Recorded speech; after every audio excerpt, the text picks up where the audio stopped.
Connection. آخری بار آپ کی کب ملاقات ہوئی تھی ملک صاحب سے؟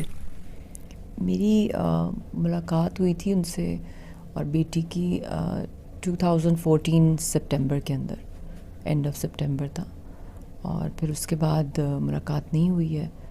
اب آلموسٹ 11.5 ایئرس ہو گئے ہیں. ملاقات کی بات نہیں ہے، ملاقات کی بھی ڈیمانڈ ہے، پھر فیئر ٹرائل کی بات ہے، پھر ان کو میڈیکل کیئر فیسلٹیز دی جائیں، پھر ان کو، کیونکہ ان کے لائر کو بھی بہت مسٹیریسلی بیمار ہوئے راجہ طفیل صاحب، تو پھر یاسین صاحب نے کہا کہ میں نے اپنے کیسز جو ہیں وہ خود لڑنے ہیں، اور یہ ایک رائٹ ہوتا ہے کہ انسان کا کہ کہیں بھی، چاہے دنیا کی کسی بھی عدالت میں ہو، وہ اپنا مقدمہ خود لڑے.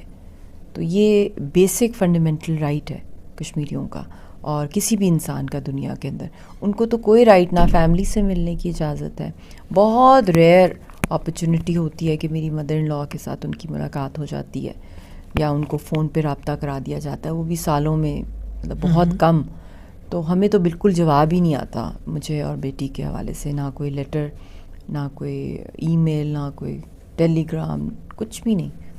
فزیکل میٹنگ تو بہت دور کی بات ہے، آواز تک کی اجازت نہیں ہے، 2 لفظ لکھنے کی اجازت نہیں ہے ہمارے لیے ان کو، نہ ہمیں ان کو بھیجنے کی.